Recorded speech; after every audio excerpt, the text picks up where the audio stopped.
ಹೆಣ್ಮಕ್ಳು ಮನನೊಂದು ಎಷ್ಟೋ ಜನರ ಹತ್ರ ಶೇರ್ ಮಾಡ್ಕೊಂಡಿರ್ತಾರೆ. ಆದರೆ ಅದನ್ನ ವೀಕ್ನೆಸ್ ಅಂತ ತಿಳ್ಕೊಂಡು ನೀವು ಕೂಡ ಕೆಲಸ ಮಾಡೋದಕ್ಕೆ ಹೋಗ್ಬೇಡಿ. ಯಾಕಂದ್ರೆ ಒಂದು ಹೆಣ್ಣ ಕಷ್ಟನ ಹೇಳ್ಕೊತಾ ಇದ್ದಾರೆ, ಒಂದು 4 ಜನರ ಮುಂದೆ ಮಾತಾಡ್ತಿದ್ದಾಳೆ ಅಂತಂದ್ರೆ ಆಕೆ ಕೆಟ್ಟವಳಲ್ಲ, ಆಕೆ ತಪ್ಪಿತಸ್ಥ ಸ್ಥಾನದಲ್ಲಿ ಇರೋದಿಲ್ಲ.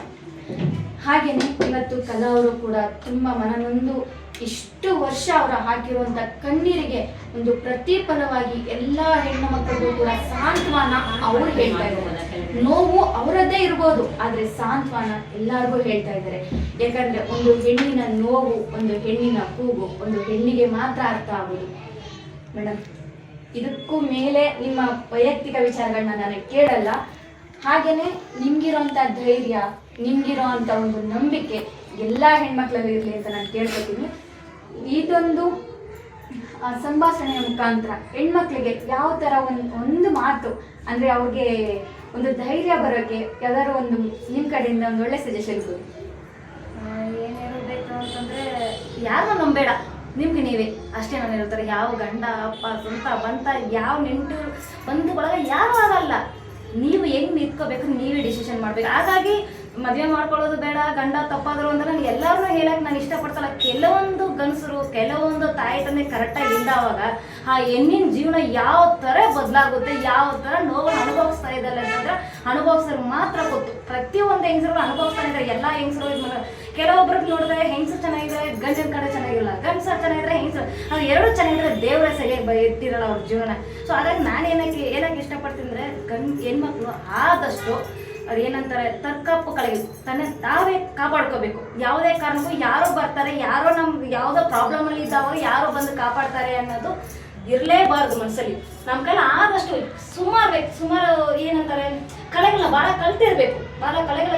ನಾವು ಆ್ಯಕ್ಚುಲಿ ನೋಡಿದ್ರೆ ನಾನು 9ನೇ ಕ್ಲಾಸ್, ನಾನು ಏನೋ ಕಲ್ತಿಲ್ಲ, ನಾನು ಏನೋ ಓದಕ್ಕೆ ಬರಲ್ಲ, ಏನಿಲ್ಲ. ಆದರೆ ಬದುಕಬೇಕು, ಆಟದಿಂದ ಬದುಕಬೇಕಂದ್ರೆ ಸುಮಾರು ಕಲೆಗಳನ್ನ ಕಲ್ತಿದ್ದೀನಿ. ರಾತ್ರಿ ಹಗಲು ಸಿಕ್ಕಾಪಟ್ಟೆ ನಿದ್ದೆ ಕೆಟ್ಟು ಎಲ್ಲರ ಮುಂದೆ ಸುಮಾರು ಹೇಳ್ಬೇಕಾದ್ರೆ ನಾಳೇನೋ ಅಷ್ಟೊಂದು ಚೆನ್ನಾಗಿಲ್ಲ, ನಮ್ಗೆ ಸಿಕ್ಕಾಪಟ್ಟೆ ಹಿಂಸೆ ಕೊಡ್ತಾರೆ ಜನಗಳು.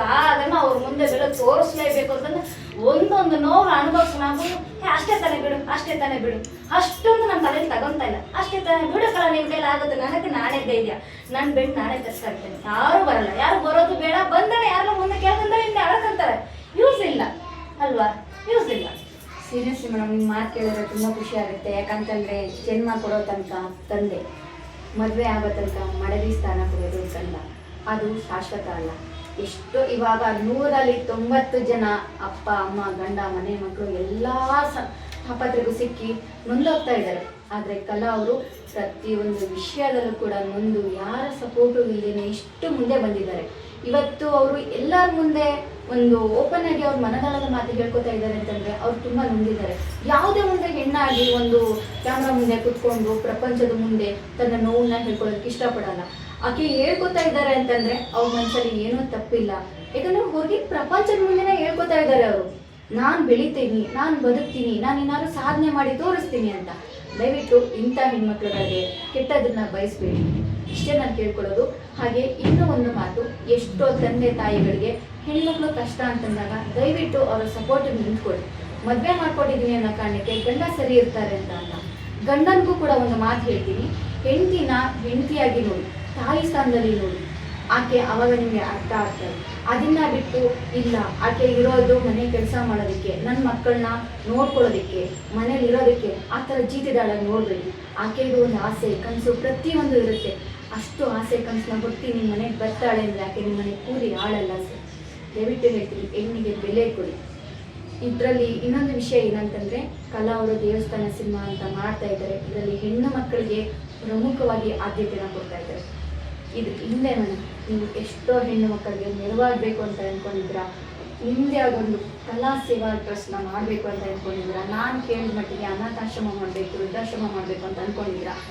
ಸಿನಿಮಾ ಮುಖಾಂತರ ಮಾಡಬೇಡಿ ಅಂತಲೂ ಹೇಳ್ತಾ ಇದ್ರ, ಆದರೆ ತೆರೆಮರೆಯನ್ನೇ ನೀವೇ ಕೂಡ ಅದನ್ನು ಮಾಡೋಕೆ ಹೋಗ್ತಿದ್ರ. ಯಾಕಂತಂದರೆ ಸಿನಿಮಾನ ಮಾಡಿ ಒಂದು 2 ಅವರ್ ಕುತ್ಕೊತಾರೆ, ನೋಡ್ತಾರೆ, ಅಷ್ಟೇನಾ ಆ ಫೀಲ್ 2 ಅವರ್ ಅಷ್ಟೇ ಜನ ತಗೊಳ್ಳೋದು. ಯಾಕಂತಂದರೆ ಸಿನಿಮಾ ಮಾಡೋ ಅಷ್ಟು ದೊಡ್ಡದಲ್ಲ ಜೀವನ ಅಂತ ಎಷ್ಟೋ ಜನ ನಾಲಾಯಕಗಳು ಹೇಳ್ಬೇಕಂದ್ರೆ ನಾಲಾಯಕಗಳು ಹಂಗೇನೆ ಅಂತಾರೆ. ಯಾಕಂದರೆ ನಾನು ಕೂಡ ಅನ್ಭವಿಸಿದ್ವಿ, ಸಿನಿಮಾ ನೋಡೋ ತನಕ ಮಾತ್ರ ಆ ಕಣ್ಣೀರು ಆ ಫೀಲ್ ಇರುತ್ತೆ. ಆ ಥಿಯೇಟರಿಂದ ಹೊರಗಡೆ ಬಂದ ತಕ್ಷಣ ಅವ್ರೇನೋ ದುಡ್ಡು ಕಾಸ್ಗೋಸ್ಕರ ಸಿನಿಮಾ ಮಾಡಿದ್ರು, ನಮ್ಮ ಮನೆ ಕಷ್ಟ ನಮಗೆ ಗೊತ್ತು. ನಮ್ಮ ಅಮ್ಮ ಆದವಳು ನನ್ನ ಹೆಂಡತಿನ ಚೆನ್ನಾಗಿ ನೋಡ್ಕೊಳ್ಳಲ್ಲ ಅಂತ ಮಗ ಹೊರಗಾಗ್ತಾನೆ. ಬಂದಂತ ಹೆಂಡತಿ ನಿಮ್ಮಮ್ಮ ನಂಗೆ ಚೆನ್ನಾಗಿ ನೋಡ್ಕೊತಿಲ್ಲ, ನಂಗೆ ಅತ್ತೆ ಬೇಡ ಅಂತ ಇದು ಮಾಡ್ತಾರೆ. ಅದೇ ಒಂದು ಹುಡುಗಿಗೆ ಅವರಮ್ಮನ ಕೂಡ ತಾಯಿ ಸ್ಥಾನದಲ್ಲಿ ಅತ್ತೆ ಸ್ಥಾನದಲ್ಲಿ ಇರ್ತಾಳೆ ಅನ್ನೋದನ್ನ ಮರೀತಾಳೆ. ನಿಮ್ಮ ಈ ಒಂದು ದೇವಸ್ಥಾನ ಸಿನಿಮಾದ ಕಥೆನ ತುಂಬ ಚೆನ್ನಾಗಿದೆ, ಒಳ್ಳೆಯದಾಗಿ ಆಲ್ ದಿ ಬೆಸ್ಟ್. ಹಾಗೆ ಪಿಳ್ಳೇಗೌಡರು ಸರ್, ನಿಮಗೆ ಲಾಸ್ಟ್ ಕ್ವಶನ್ ಜಾಸ್ತಿ ತಲೆ ಹೇಳ್ತಾ ಇರಿ ಮೇಡಮ್, ನಾನು ಹೇಳ್ತಾ ಇರ್ತೀನಿ. ಅಲ್ಲ, ಯಾಕೆ ಗೊತ್ತಾ, ಇದು ಎಮೋಷನಲ್ ಆಗ್ತಾ ಇದೆ. ಸ್ಟೆಪ್ ಬೈ ಸ್ಟೆಪ್ ತುಂಬಾ ಎಮೋಷನಲ್ ಆಗ್ತಾ ಇದೆ ಸ್ಟೋರಿ. ಇಲ್ಲಿ ವಯಸ್ಸಾದವರು ಅನ್ನೋದನ್ನ ಟಾರ್ಗೆಟ್ ಮಾಡಿಲ್ಲ ನೀವು. ವಯಸ್ಸಾದವ್ರನ್ನ ಅದನ್ನು ಇಟ್ಕೊಂಡಿದ್ದೀರಾ, ಹೆಣ್ಮಕ್ಳನ್ನು ಕೂಡ ಇಟ್ಕೊಂಡಿದ್ದೀರಾ. ಸೊ ಇದರಲ್ಲಿ ಮಧ್ಯದಲ್ಲಿ ಆ ಗಂಡಿನ ಪಾತ್ರ ಯಾವುದಕ್ಕೆ ಸಂಬಂಧಪಟ್ಟಿದ್ದು ಅಂದ್ರೆ, ನೀವು ಹೆಣ್ಮಕ್ಳು ಹೆಂಡತಿಗ ಸಪೋರ್ಟ್ ಮಾಡತ್ತಾರ, ಇಲ್ಲ ಅಪ್ಪ ಅಮ್ಮನ ಸಪೋರ್ಟ್ ಮಾಡತ್ತಾರ, ಇದು ಮಾಡ್ತಾ ಇದ್ರ. ಬರೋಂಥ ಹೆಣ್ಣು ಯಾರು ಕೂಡ ಅತ್ತೆಯವ್ರ ಜೊತೆ ಇವಾಗ 90% ಯಾರು ಇಲ್ಲ. ಸಪ್ರೇಟ್ ಮನೆ ಮಾಡ್ತಾರೆ, ಅವ್ರದ್ದೇ ಆದೊಂದು ಜವಾಬ್ದಾರಿ ಇರುತ್ತೆ, ಕೆಲಸಗಳಿರುತ್ತೆ. ಈ ಕೆಲಸದ ಒತ್ತಡದ ನಡುವೆ ಅತ್ತೆ ಆದವರು ಕೂಡ ಏನೋ ಒಂದು ಮನೆನ ನಿಭಾಯಿಸ್ಕೊಂಡು ಹೋಗ್ಬೋದಿಲ್ಲ. ಆ ಥರ ನಿಭಾಯಿಸಲಿಲ್ಲ ಅಂತಂದಾಗ ಪ್ರತಿಯೊಂದು ಹೆಣ್ಮಕ್ಳಿಗೂ ಕೂಡ ತೊಂದರೆ ತಾಪತ್ರೆ ಇರುತ್ತೆ. ಅದನ್ನ ಅತ್ತೆ ಆದವ್ರು ಸಹಿಸ್ಕೊಳ್ಳಲ್ಲ, ಸೊಸೆ ಆದವ್ರು ಕೂಡ ಸಹಿಸ್ಕೊಳ್ಳಲ್ಲ. ಅಂಥವ್ರ ಮಧ್ಯೆಗೆ ನೀವು ಏನು ಹೇಳಕ್ ಇಷ್ಟಪಡ್ತೀರಾ ಸರ್? ಮೇಡಮ್, ಒಂದು ಸಂಸಾರ ಅಥವಾ ಒಂದು ಸಮಾಜ ಅಂದರೆ ಎಲ್ಲರೂ ಒಳ್ಳೆಯವರಲ್ಲ, ಹಾಗೆ ಎಲ್ಲರೂ ಕೆಟ್ಟವರು ಅಲ್ಲ.